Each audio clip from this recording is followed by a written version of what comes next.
والعاقبة للمتقين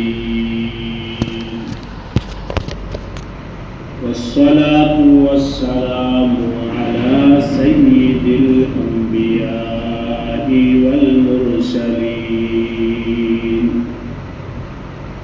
وعلى آله وأصحابه أجمعين أما بعد فأعوذ بالله من الشيطان الرجيم بسم الله الرحمن الرحيم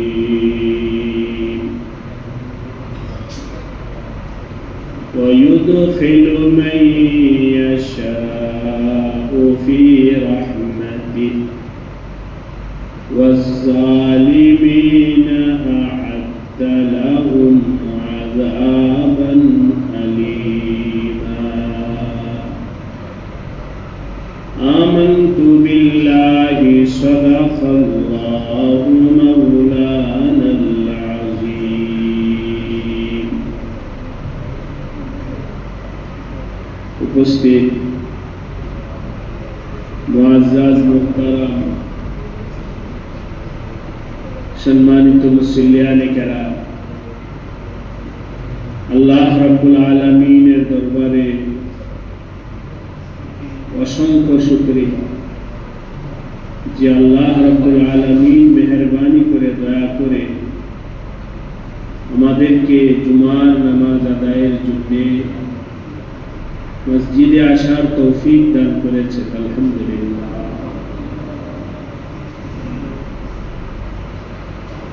আমাদের ধারাবাহিক আলোচনা চলছে আল্লাহ পাকের একটা বাণী,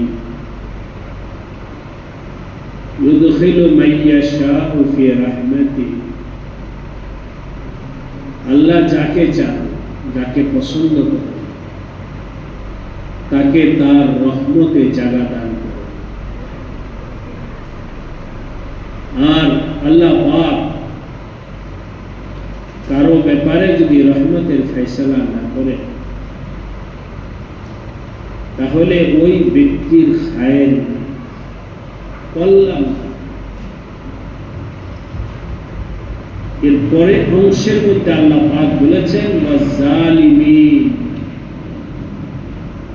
যারা জালেম তাদের জন্য আল্লাহ পাক প্রস্তুত করে রাখছে কষ্টদায়ক আযাব। এই জন্যে আমি মুসল্লি ভাইদেরকে বলব,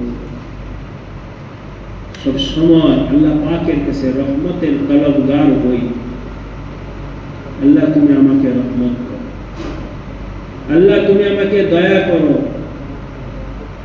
তোমার রহমতে আমাকে দাখিল করো, শামিল করো।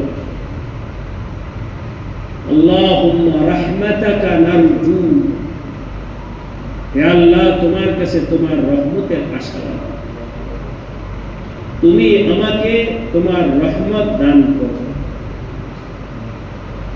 তুমি আমার উপরে দয়া করো। সব সময় চাইতে থাকে আল্লাহ পাকের রহমত, আল্লাহ দয়া। আল্লাহ পাক যাকে খুশি তাকে আল্লাহ পাক রহমত দান করে, দয়া দান করে। এই দয়াটা আল্লাহ পাকের রহমত টাকা দ্বারায় কিনা যায় না। আল্লাহ পাকের এই রহমত ক্ষমতা দ্বারাও অর্জন করা যায় না। আল্লাহ পাক তো বেনিয়াজ সত্তা, না উনি টাকাওয়ালাকে আলাদা করে ক্ষমতাওয়ালাকে ভিন্নভাবে পজিশন দেওয়া আল্লাহর দরকার আছে, না ছোট গরিব অসহায়কে অবজ্ঞা করার তার দরকার আছে। তার কাছে তো সবাই আলাদা আছে, আমির ও ফকির তার দরবারে সব। আল্লাহ পাকের কাছে ধনী গরিবের ফরক নাই। আল্লাহ পাক দয়ার ক্ষেত্রে শ্রেণী বিন্যাসের দরকার নেই। এই জন্য ইসলামের বিধানও এটাই আসছে, ইবাদতের ক্ষেত্রে শ্রেণী বিন্যাস নাই। মসজিদে নামাজ পড়তে যাবে, আল্লাহ পাকের ইবাদত, এটা কোনো সমাবেশ না, কিছু না। এখানে যে আগে যাবে গরিব একটা লোক, এমনকি পথের ভিক্ষুক নামাজ পড়তে আসছে, সামনের কাতারে জায়গা আছে, বসো, ওনার দরবার তোমার জন্য সমান। এখানে আলাদা কোনো ভিআইপি পজিশন নাই। আবার কোটিপতি আসছে একেবারে পরে, যেখানে জায়গা পাওয়া যায়, এখানে তোমার জন্য সামনের কাতারে যাওয়ার দরকার নেই, কারণ তুমি তো সামনের কাতারে আসো। সামনের কাতারটা তো হলো যে আগে আসেন তার জন্য। এক শায়ের কবি বলেছেন, ইসলামের বৈশিষ্ট্য, এত সুন্দর ধর্ম, এত বৈষম্যহীন ধর্ম। এক সাফ মে খড়ে হে মাহমুদ আয়াজ, একই কাতারে বাদশাহ আর তার দারোয়ান বলে, ড্রাইভার বলে, গোলাম বলে, কাদের সাথে কাঁধ মিলিয়ে নামাজ পড়তে। বাদশাহ গোলামকে বলে, তুই পিছনে দাঁড়া, পিছনে পাশে, কাদের সাথে হাত। एक ही सफ में खड़े हैं महमूद ও আয়াজ, না कोई बंदा रहा ना कोई बंदा वास। এখানে আমির আর ফকির, গোলাম আর মনিবের ব্যবধান এখানে নেই। এটাই আমাদের ইসলাম ধর্মের সৌন্দর্য, বৈশিষ্ট্য, মর্যাদা। শ্রেণী বিন্যাস নেই আমলের ক্ষেত্রে। যে যত বেশি সুন্দর আমল করতে পারবে, আল্লাহ পাকের কাছে তার মর্যাদা করবে, চাই সে ফকির। আর যতই পয়সাওয়ালা হোক না কেন, আমল যদি সুন্দর না হয়, আল্লাহ পাকের কাছে কোনো দাম। এই জন্য আল্লাহ পাক এখানে বলেছেন, ইউদখিলু মাইয়াশাউ, যাকে ইচ্ছা তিনি রহমতে যান। এই জন্য আল্লাহর বান্দা হিসাবে সবাইকে আমি বলবো, আল্লাহ পাকের কাছে সবসময় রহমত চান। রাব্বিগফির ওয়ারহাম, হে আল্লাহ তুমি আমাদেরকে মাফ করো।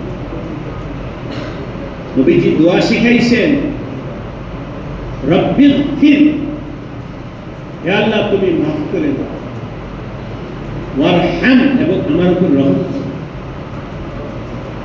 তোমার রহম চাই, তোমার রহমত চাই, তোমার দয়া চাই। খুব চাওয়ার দরকার। আল্লাহ পাকের রহমত ছাড়া কারো কোনো উপায় নাই, শান্তির কোনো পথ নাই। সকলে মনে মনে নিয়োগ করে ফেলি যে আমি আল্লাহর কাছে খুব চাই, আল্লাহকে লাখপতি কোটিপতি ওয়ালাও আল্লাহর দয়া। আমি কি দোয়া চাই, আমি তো ভালোই আছি, আমি কি ভালো আছি, আরো চাও চাও। এই একটা আলোচনা, আল্লাহ আমাদের সবাইকে তৌফিক দান। বাকি রহমত, দয়া, দুনিয়াতে আল্লাহ পাকের রহমত, আমি যে আল্লাহ পাকের রহমত প্রাপ্ত হলাম, কিভাবে বুঝবো? আখিরাতেরটা আখিরাতে বুঝবো। আখিরাতে রহমত প্রাপ্ত হওয়ার আলামত কোন জান্নাত, যে জান্নাতে গেলে মানে আল্লাহ পাক যার উপর রহমত করছে জান্নাত যাবে, আল্লাহ রহমত করবে কারো উপরে আর জাহান্নামে যাবে, এটা হবে। আখিরাতে রহমত হলো জান্নাত পাওয়া, আর দুনিয়াতে রহমত হলো জিন্দেগির প্রত্যেকটা ক্ষেত্রে আল্লাহর মর্জি মোতাবেক সিদ্ধান্ত নেওয়া। কিছু উদাহরণ বলবো, এর বাকিটা আপনারা বুঝে নেবেন। মাশাআল্লাহ সবাই শিক্ষিত মানুষ, সমঝদার, বুঝেন। উদাহরণ বলা হইতেছে, ফজরের আজান হয়েছে, আপনি আওয়াজ পাইছেন, একবার মঞ্চে উঠে যান, জামা পড়ছে, এটা হলো ঈমানের কারণে এই চাকরি করছে। আরেকবার শয়তান আপনাকে বুঝাইতেছে, আজকে না যান, তাহলে আমার সামনে দুই দিক থেকে দাওয়াত, এক হলো আল্লাহ পাকের দিক থেকে দাওয়াত, আরেক হলো শয়তানের পক্ষ থেকে দাওয়াত। দুই দিক থেকে আমার কাছে দুইটা বিষয় আসা যাওয়া করতেছে, একটা আসতেছে আল্লাহ পাকের পক্ষ থেকে, আরেকটা আসতেছে শয়তানের পক্ষ থেকে। আপনি উঠে মসজিদে আসতে পারলেন, সিদ্ধান্ত না মসজিদে জায়গা, এই যে সিদ্ধান্তটা নিতে পারলেন, এই সিদ্ধান্তটাই হলো আল্লাহ পাকের। আপনি সঠিক সিদ্ধান্ত নিতে পারছেন, সঠিক সিদ্ধান্ত নিতে পারছেন, আপনি আল্লাহ পাকের রহমতওয়ালা হয়ে গেছেন। ইউদখিলু মান ইয়াশাউ ফি রাহমাতিহি। যত নামাজের ক্ষেত্রে বললাম, জিন্দেগির হর তবকা, আপনি একটা ব্যবসা করেন, হালাল হারাম দুনো দিকে আপনার পথ আছে, হারামের পথ আছে, হালালেরও পথ আছে। ঈমান বুঝাইতেছে যে কষ্ট হোক, লাভ কম হোক, তারপরও হালালের থাকি, এটা হলো ঈমান আপনাকে বুঝাইতেছে, মনের মধ্যে আসতেছে। আল্লাহ পাকের পক্ষ থেকে দাওয়াত আসতেছে অবচেতন ভাবে, তুমি হালালে যাও, বরকত আছে, মনের মধ্যে তার পক্ষ থেকে।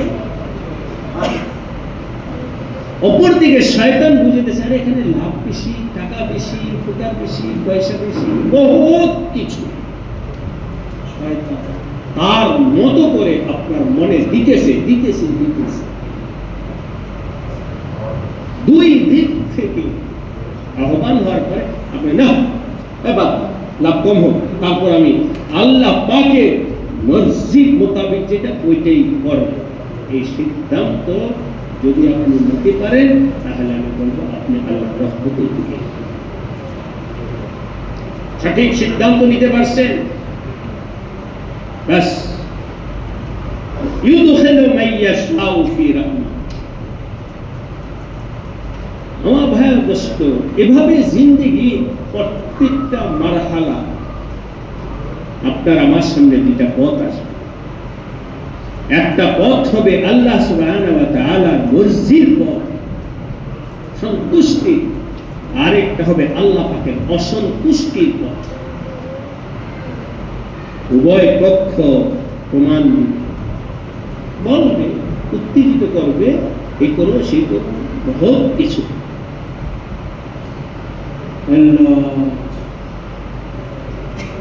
একেবারে ওয়াকিআতান বাস্তবে আমি আপনাদেরকে বলব, জিন্দেগি কঠিন কঠিন হালাতে দাঁড়ায়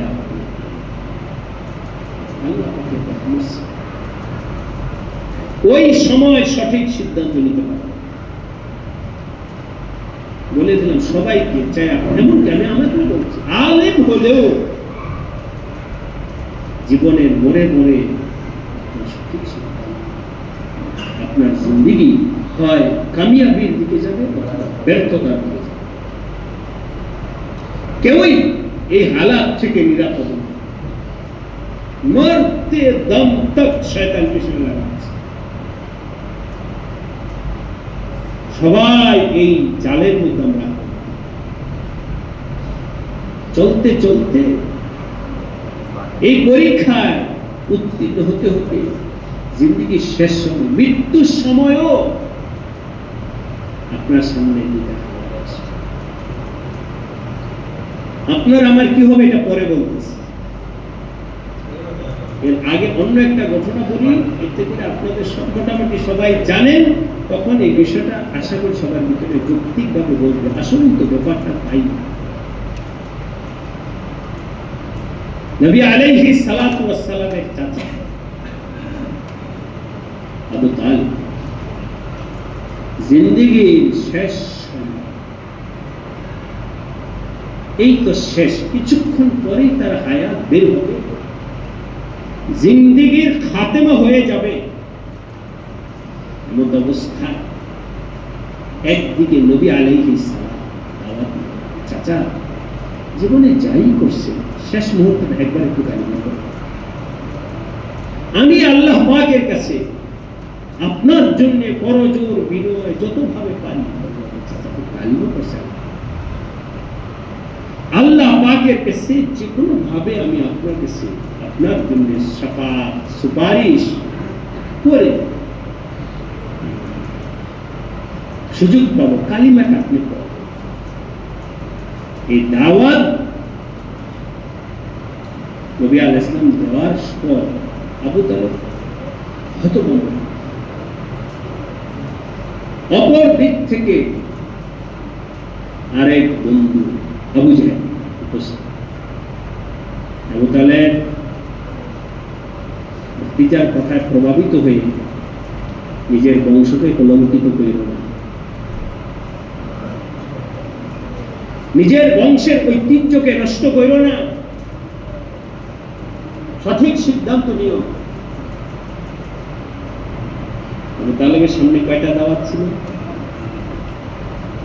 একদিকে নবী আলাইহিস সালাতু ওয়াস সালামের দাওয়াত ইলা রাহমাতুল্লাহ, আল্লাহ পাকের রহমতের দিকে, জান্নাতের দিকে দাওয়াত ছিল। অপর দিক থেকে বন্ধু আবু জেহেলের দাওয়াত ছিল জাহান্নামের। আবু তালেব কি করবে?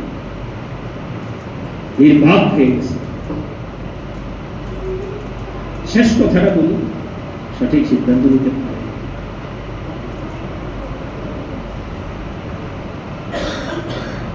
শেষ পর্যন্ত তার জবান দিয়ে আর কালিমা নসিব হয় নাই, তো হয়ই নাই। পরে যা হওয়ার হয়েছে। আমার আপনার জিন্দিগিতেও শেষ মুহূর্তে এখনো চলছে উভয় দিকের আকর্ষণ, রোজানা আর হালাতে আর আনে, প্রত্যেকটা ব্যাপারে দুইটা পথ। আল্লাহ পাক কোরআনে বলছেন ওয়াহাদাইনাহুন নাজদাইন, তোমাদের সামনে দুইটা পথ আছে। ব্যবসার ক্ষেত্রে হালাল হারাম, আমলের ক্ষেত্রে ঈমান এবং শয়তান তাকওয়া, সব ক্ষেত্রে দুইটা হালাত আসতেছে। ইউদখিলু মান ইয়াশাউ ফি রাহমাতিহি, সঠিক সিদ্ধান্ত নেওয়া, আল্লাহ পাকের মর্জিয়াত মোতাবেক চলা। যা যা বলো আমার আল্লাহ, আমি আমার আল্লাহ কি খুশি করি। আল্লাহ আমাদের সবাইকে জীবনের প্রত্যেকটা মোড়ে মোড়ে সঠিক সিদ্ধান্ত নেওয়া তৌফিক দান। এটাই হলো ইউদখিলু মান ইয়াশাউ।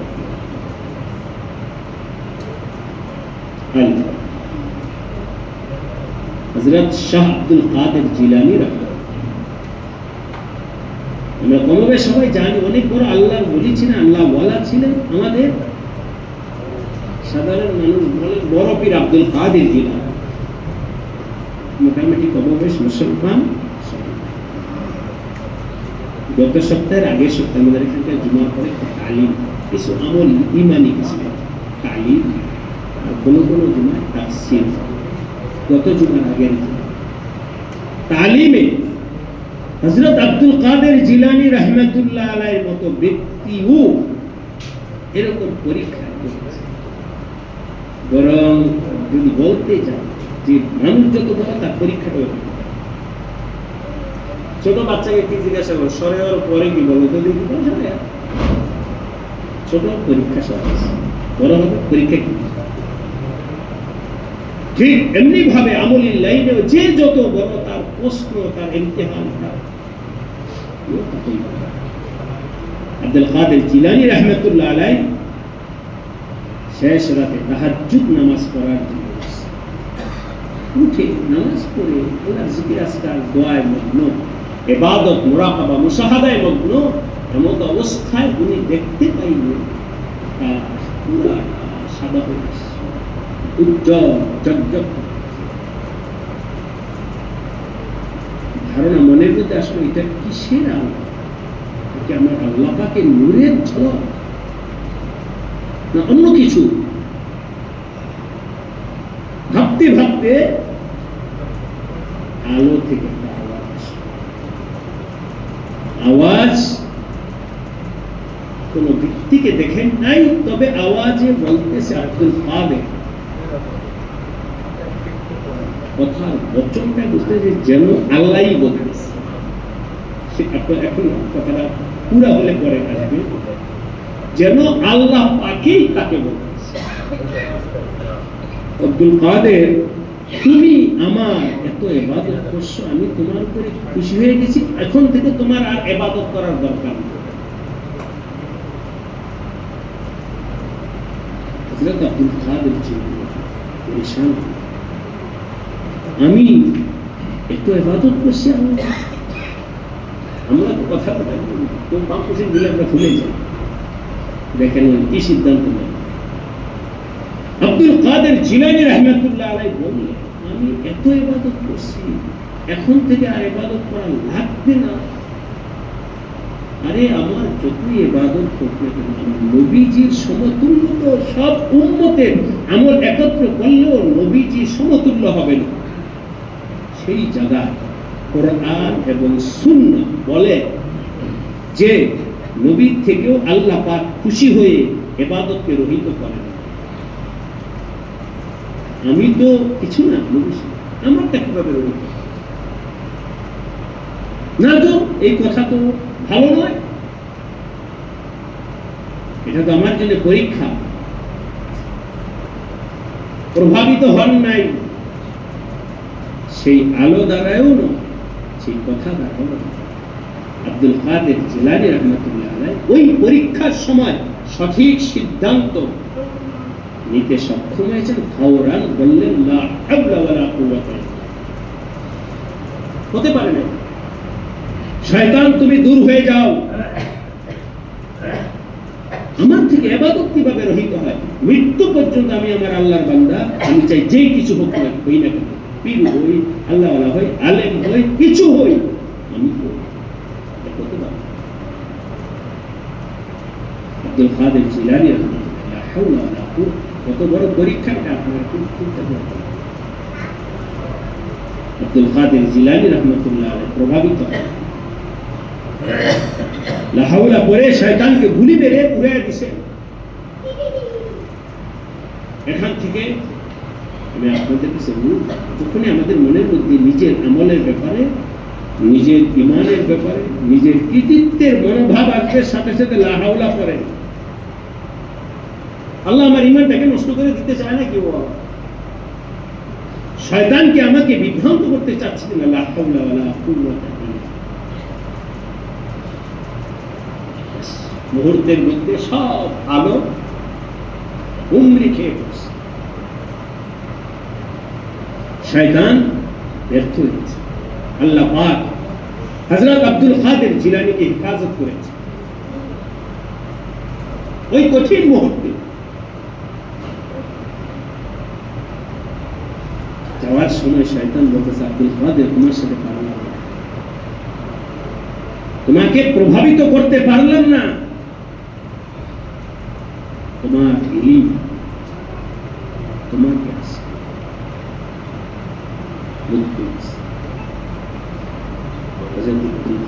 আবার বললেন, না না, আমার ইলম না, আমাকে আমার ঈমানকে হেফাজত করছেন কে?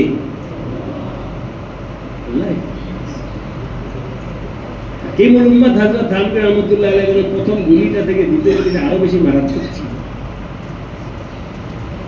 না, আমার জ্ঞান, আমার অভিজ্ঞতা কিছুই আমাকে বাঁচাইতে পারে না। আমার ইউদখিলু মান ইয়াশাউ, আমার আল্লাহ পাকের রহমত আমার সাথে শামিল আছে, আমার আল্লাহ বাঁচাইতে পারে। কিসের ইলম? কত ইলমের উপর আছে যেগুলোর দ্বারা উত্তীর্ণ হতে পারে না। ইতিহাস সাক্ষী আছে, অনেক বড় জ্ঞানী পদস্খলন। আব্দুল কাদের জিলানী রাহমাতুল্লাহ আলাইহি এই সময় আমার আল্লাহ আমাকে আল্লাহ পাকের রহমত ছাড়াই কঠিন মুহূর্তে আমি বাঁচতে পারতাম না। এই জন্য আমার ভাই, এই ফিতনার জমানা, ফাসাদের জমানা আমার আপনার ঈমান আমল হেফাজত করার জন্য যথেষ্ট নয় আমার জ্ঞান। আমি মনে করি আমার জ্ঞান যথেষ্ট নয়, আমার পড়া যথেষ্ট নয়, আমি যথেষ্ট নয়, আমার আল্লাহ রহমত, আমার আল্লাহ পাকের রহমত ছাড়া আপনারা মুসলিমরা আপনাদের উপায় না, আমি কথা ইমাম আমাদের উপায়, কারোই উপায়। প্রত্যেক ব্যক্তি মুহতাজ আমার আল্লাহ। আমাদের আকাবির আসলাফ বুজুর্গানে দিন আরো আগে বাইরা বলছে, খুব বিনয়ের সাথে আপনাদেরকে বলতেছে, ওনারা বলেছেন যেই গাছের ফল ধরো ওই গাছের ডালাটা নিচু হয়। যার জিন্দগিতে আল্লাহ পাকের রহমত পাইছে এও নিচে চলবে কি, সে কখন করবে বাপ ও তো মাটির সাথে মিশে যাবে। তার ভেতরে তো অহংকার তাকাব্বুরি আসতে পারে না, সে তো রোজা রাখাত দিয়া আল্লাহ তুমি আল্লাহ তুমি আমাকে মাফ করো, আমার উপর রহম করো, আমি আপনি সবাই দিলের কাগজে লিখে রহমতের মধ্যে, এছাড়া কোনো দোসরা কথা নাই। আমার আপনার জিন্দেগির কোনো সফলতা নেই আল্লাহ পাকের রহমত। আল্লাহ পাক আমাকে সবাইকে জীবনের প্রত্যেকটা মোড়ে মোড়ে আল্লাহ পাকের রহমত নিয়ে চলবার তৌফিক দান, উম্মতের জন্য সবার জন্য দোয়াও করি। আর বর্তমান এই সপ্তাহটা প্রায় বৃষ্টির মধ্যে গেল, আপনাদের কাছে পুরো দেশের হালাত সমাবেশ আছে। আমরা তো ঢাকা শহরে একটা অবস্থানে আছি, রাস্তাঘাট সবকিছু মোটামুটি পত্রিকায় আসছে ফেনীর মানুষ জলাবদ্ধ, এরকম ভাবে শরীয়তপুরে আছে অনেকগুলো হত্যা বহুবারী চলে গেছে। মানুষ অনেক কষ্টে আছে, বৃষ্টি বন্যা এসব ব্যাপার, তাদের প্রতি দয়াশীল হওয়া, তাদের জন্য আল্লাহ পাকের কাছে দোয়া, আল্লাহ পাক তাদেরকে নয় শুধু আমাদের দেশের সবাইকে আল্লাহ পাক ভালো হালাতে, ইমানি হালাতে, আমলি হালাতে থাকার তৌফিক দান। সব ধরনের কঠিন থেকে কঠিন বালা মুসিবত দুনিয়াবি হোক উখরবি হোক, একটা দোয়া আসলো এই প্রসঙ্গে, আল্লাহুম্মা আসলিহ লানা ফি দীনিনা, হে আল্লাহ তুমি আমাদের ঈমান আমলকে সঠিক সঠিক ঈমান আমল, এর মধ্যে যদি কোনো নকশ, দুর্বলতা, ত্রুটি, ভুল আসে সংশোধন করে। আল্লাযী হুয়া ইসমাতু আমরিনা, আমার জিন্দেগীর মূল সফলতা হলো আমার ঈমান। সুতরাং ঈমান আমলি লাইনে আল্লাহ আমাকে সঠিক সিদ্ধান্ত, সঠিক হালাত, ইসলাহের হালাত তুমি দাও, এছাড়া আমার জীবন শেষ। ওয়া আসলিহ লানা দুনিয়ানা, আমার দুনিয়াটাকেও তুমি ঠিক করে দাও। আল্লাতী ফিহা মাআশুনা, এই দুনিয়াতে আমার জীবনে এখানে তো আমি থাকতেছি, দুনিয়া ছেড়ে অন্য কোথাও তো চলে যেতে পারতেছি না যতদিন আমার হায়াত আছে। দেখো আমার রাহায়েশ দুনিয়ার জিন্দেগিটাকেও ঠিক করে দাও। ওয়া আসলিহ লানা আখিরাতানা, আমার পরকালকে আল্লাহ ঠিক করে দাও। আল্লাতী ফিহা মাআদুনা, যে পরকাল আমার আবার পুনরায় উঠতে হবে, আমার দিন ধর্ম ঠিক করো, আমার দুনিয়া ঠিক করো, আমার আখিরাত ঠিক করো। কোনো ব্যাপারে যেন আমার পদস্খলন না হয়, বিচ্যুতি না হয়, সব জায়গায় কদম কদম আল্লাহ তুমি আমাদের রাহবরি করো, দয়া করো। আল্লাহ পাক আমাকে আপনাকে সারা দুনিয়ার উম্মতে মুসলিমাকে জীবনের প্রত্যেকটা ক্ষেত্রে সঠিক সিদ্ধান্ত নিয়ে আল্লাহ পাকের মর্জি মোতাবেক চলবার তৌফিক দান করেন। খুব মুহতাজ আমরা। আখিরু দাওয়ানা আলহামদুলিল্লাহি রাব্বিল আলামিন। যারা সুন্নত করি চারটা সুন্নত আল্লাহ